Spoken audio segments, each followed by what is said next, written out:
வணக்கம். ஆக்சுவலா நாங்க கூடுதல் வந்து இன்னைக்கு வந்து மதுரையில இருக்கோம். மதுரையில வந்து ஆக்சுவலா நம்ம ரேணுகா தேவியோட கான்டாக்ட்ல தான் நம்ம வந்து இங்க தெரிஞ்சவங்கள வந்து நம்ம அப்ரோச் பண்ணி இந்த விஷயத்த வந்து நம்ம பண்ணியிருக்கோம். மதுரையில கீழ்கோட்டாய் அப்படின்ற இடத்துல வந்து நாங்க அரிசியை வந்து ஒரு ஒரு மாசத்துக்கு முன்னாடி தெரிய வந்து கூடுதல்ல வந்து நாங்களே வந்து பயிரிட்டு அறுவடை பண்ணி இதை வந்து ரைஸ் வந்து நாங்கள் இங்கே அரிசி வந்து இங்கே எடுத்துட்டு வந்திருக்கோம். ஸோ அதை வந்து இங்கே இருக்கிற ஒரு 20 மாற்றுத்திறனாளிகளுக்கு வந்து கொடுக்கணும் அப்படின்றதுக்காக தான் நாங்கள் வந்திருக்கோம். நான் ஏற்கனவே சொன்ன மாதிரி கூடுகளில் வந்து யாருக்காவது ஒரு பர்த்டே வருது, இல்லை ஒரு ஆனிவர்சரி வருது, வெட்டிங் ஆனிவர்சரி வருது, குழந்தைக்கு பிறந்தநாள் வருது, இந்த மாதிரினா நிறைய பேர் வந்து டைரெக்டாக போயிட்டு ஒரு ஒன் டே வந்து ஒரு சம் அமௌண்ட்டை ஸ்பெண்ட் பண்ணி அவங்களுக்கு வந்து ஏதாவது பண்ணுவாங்க. ஸோ ஆனால் அது ஒரு நாளில் முடிஞ்சிடும்.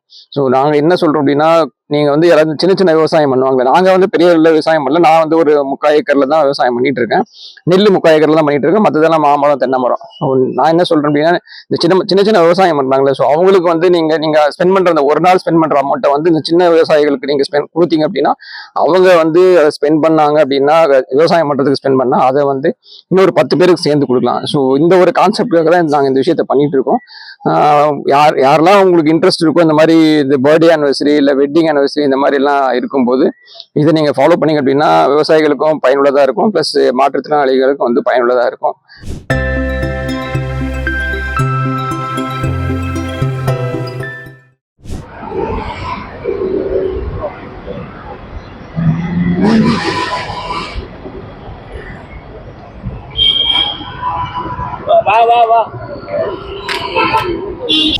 அன்பான நமது மாற்றுத்திறனாளி சொந்தங்களே, இன்றைய நமக்கு வந்து ஒரு உணவுப் பொருள் கொடுப்பதற்காக வந்து நம்ம கூடுதல் அமைப்பை சேர்ந்த கணேசன் சாரும் கிஷோர் சாரும் வந்திருக்கிறாங்க. இவங்க 2 பேரும் வந்து கிஷோர் சாரும் நம்ம கணேசன் சாரும் வந்து சென்னை, ஈரோடு அந்த பகுதியில் தான் வந்து இந்த மாதிரியான ஒரு நிகழ்வுகள் வந்து செஞ்சுட்டு இருக்கிறாங்க. அப்ப கணேசன் சார் வந்து நம்ம ஈரோடை சேர்ந்த நம்ம அன்பு சகோதரி ரேணுகா தேவி அவர்கள் மூலமா வந்து நமக்கு அறிமுகமாக இருக்கிறாரு. அதன் அடிப்படையில வந்து திரு கணேசன் சாரும் கிஷோர் சாரும் வந்து சொந்தமா அவங்க வந்து விவசாயம் பண்றாங்க. இந்த அரிசி வந்து மற்ற நபர்கள் கொடுத்தாலும் நம்ம வந்து கடையில வாங்கி கொடுப்பாங்க, அதை வச்சுதான் வந்து நம்ம பயன்படுவோம். இவங்க வந்து தான் சொந்தமா உழைச்சு விவசாயம் பண்ணி அந்த விவசாயத்தை வந்து எல்லாருக்கும் வந்து அந்த பொருளுடைய பயன்பாட்டை தெரிய வைக்கணும் அப்படின்றதுக்காண்டி இவங்க தோட்டத்துல விளைஞ்ச நம்ம அந்த அரிசியை வந்து பொன்னி அரிசியை நமக்கு வந்து அவங்க அரிசியாக்கி நம் போன்ற நபர்களுக்கும் மிக நலிவுற்ற இவங்களுக்கும் வந்து நேரடியாக வந்து உதவி கொடுத்துட்டு இருக்கிறாங்க. இதனுடைய நோக்கம் என்னன்னா, விவசாயத்தினுடைய தன்மையை எல்லாருக்கும் வந்து உணர வைக்கணும் அப்படின்றதுதான். இப்போ வந்து நமக்கு வந்து ஈரோடு பகுதியில பண்ணிக்கிட்டு இருந்தாங்க. அங்க இருக்க சகோதரி ரேணுகாதேவின் மூலமா வந்து நமக்கு அறிமுகமாகி இந்த இன்றைய நிகழ்வை வந்து சிறப்பாக செய்யறதுக்கு வந்திருக்கிறாங்க. அவங்கள வந்து நம்ம அனைவரும் சார்பாக வரவேற்று அவங்களுக்கு இந்த சால்வை அணிவிச்சு வரவேற்பு கொடுப்போம்.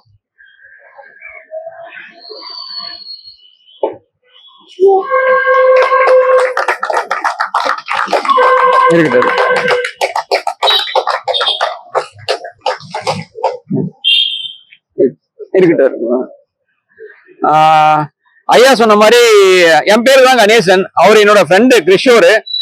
நாங்க வந்து இது எதுக்காக செய்யறோம் அப்படின்னா, விவசாயத்தோட முக்கியத்துவம் வந்து எல்லாருக்கும் தெரியணும். ஏன்னா விவசாயம் தான் நம்ம நாட்டோட முதுகெலும்பே விவசாயம் தான்.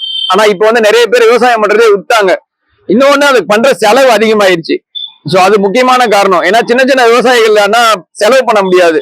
சோ அது ஒரு பெரிய விவசாயம் பண்றதே வந்து பணக்காரங்க தான் விவசாயம் பண்ண முடியுன்ற நிலைமை இப்ப இருக்கு. காசு யார் வச்சிருக்காங்களோ அவங்களாலதான் விவசாயம் பண்ண முடியும்.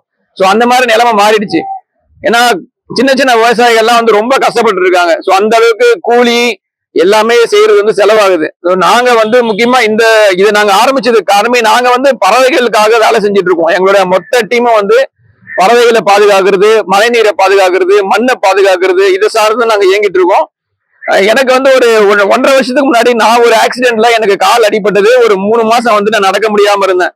ஸோ அந்த ஒரு விஷயம் தான் எனக்கு வந்து தோணிட்டே இருந்துச்சு. நம்ம 3 மாசமே இந்த அளவுக்கு கஷ்டப்படுறோம்.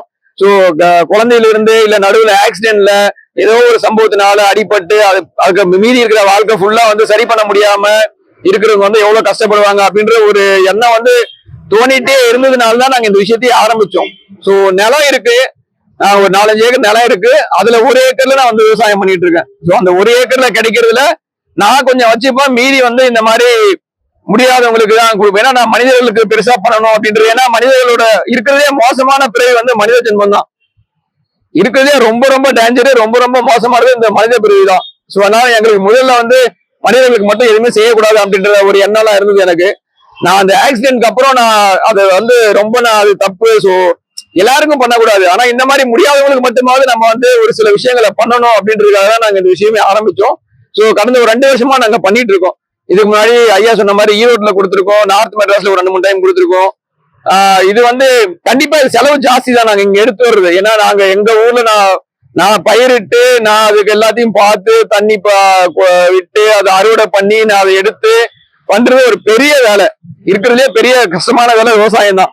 சோ அது பெரிய வேலை. அதை மறுபடியும் நான் அதை காய போட்டு அதை ஒரு வாரம் காய வச்சு, இப்ப நம்ம பொதுவா அரிசி கொடுக்குறாங்க எப்படின்னா விவசாயம் பண்ணி பச்சை நெல் அப்படியே மூட்டை கட்டிடுவாங்க. அதை அப்படியே வந்து கொண்டு போய் பாய்லர்ல போட்டு வேக வச்சு அதை வந்து ரேஷன்ல அதுக்கப்புறம் அரைச்சு கொண்டு வந்து கொடுப்பாங்க.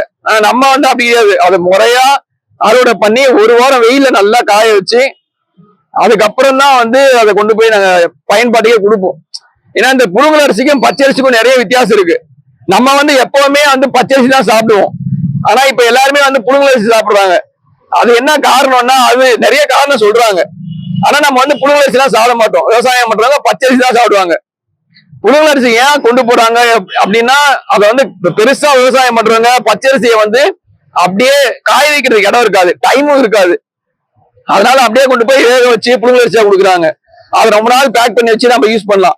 ஆனா பச்சரிசி வந்து நம்ம அப்படியே அறுவடை பண்ணி நம்ம ஒரு வாரம் அந்த வேக வைக்கிறதுக்கு பதிலாக ஒரு வாரம் நல்லா காய வச்சு ஒரு 6 மாசம் வச்சிருந்து அதை பதப்படுத்தி அதுக்கப்புறம் தான் வந்து இதை கொண்டு போய் நம்ம கொடுக்குறோம். சோ அதனால இது வந்து புழுங்கல் அரிசி கிடையாது, பச்சரிசி தான், பொன்னி அரிசி. நீங்க வந்து ஒரு சில பேருக்கு அதை கரெக்டா வடிக்க தெரியும், சில பேருக்கு கரெக்டா வடிக்க தெரியாது. ஏன்னா அந்த விஷயம் எல்லாம் இருக்கு. கடையில வாங்குறது நீங்க எப்படி வச்சாலும் ஒரே மாதிரி தான் வரும். கடையில வாங்குறது நீங்க எப்படி வடிச்சாலும் ஒரே மாதிரி தான். இந்த அரிசி அப்படி கிடையாது. சோ இது பச்சை அரிசி நல்லா வெயில காய போட்டு அதுக்கப்புறம் மிஷின்ல போட்டு நம்ம கொண்டு வந்து கொடுத்துருக்கோம். சோ அதனால கரெக்டா பதம் பார்த்து வடிச்சுங்க நல்லா வரும். சோ எங்களுக்கு ஒரே நோக்கம் இந்த மாதிரி முடியாதவங்களுக்கு. ஏன்னா செலவு அதிகமானதே நாங்க இவ்வளவு தூரம் வந்து கொடுக்குறோம் அப்படின்னா இது நாங்களே பயிரிட்டு அறுவடை பண்ண அந்த ஒரு மன திருப்தி கரெக்டா ஒருத்தருக்கு போய் சேரணும் அப்படின்றதுக்காக தான். இல்லைன்னா எங்கேயோ ஒரு இடத்துல பக்கத்துலயே கொடுத்துட்டு போலாம். ஆனா தெரிஞ்சவங்க மூலியமா தெரிஞ்சவங்களுக்கு கொடுக்கணும் அப்படின்றதுதான் எங்களோட நோக்கம். அதனாலதான் நாங்க இந்த விஷயத்த இவ்வளவு தூரம் வந்து நாங்க வேலை செய்யறது மெட்ராஸ், நாங்க விவசாயம் பண்றது கிருஷ்ணகிரி. நான் போயிட்டு வருவேன். அதுக்கப்புறம் அதை பார்சல் போட்டு இந்த மாதிரி தெரிஞ்சவங்களுக்காக கொண்டு போய் கொடுப்போம். சோ அதனால கரெக்டா பயன்படுத்துங்க. ஏன்னா இது வந்து ஒவ்வொருத்தருக்கும் இப்ப நாங்க ஒரு 10 கிலோ கிட்டதான் போட்டிருக்கோம். ஏன்னா இப்போ லாஸ்ட் டைம் ஒரு 15 மூட்டை விளைஞ்சது, அதுல ஒரு 8 மூட்டை நான் போட்டு இங்க எடுத்து வந்திருக்கேன். மீதி 8 மூட்டை நான் எனக்கு வச்சிருக்கேன். சோ அந்த மாதிரி கொடுத்துட்டு இருக்கோம். சரிங்களா? எல்லாரும் வந்ததுக்கு ரொம்ப சந்தோஷம். அவ்வளவு ஏன்னா இப்ப வீடு எல்லாம் தூரமா இருக்கும். சோ வந்ததுக்கு ரொம்ப நன்றி. ஏன்னா ஒரு இடத்துல வந்தா எங்களுக்கும் டைம் இருக்காது. சோ அதனால ஒரு இடத்துல வந்து கொடுத்தா கொஞ்சம் நல்லா இருக்கும் அப்படின்னால எல்லாரும் ஒரு இடத்துல வந்து கொடுத்துட்டு இருக்கோம். சரிங்களா? எல்லாருக்கும் ஒரு மிகப்பெரிய நன்றி அவ்வளவு தூரம் வந்ததுக்கு.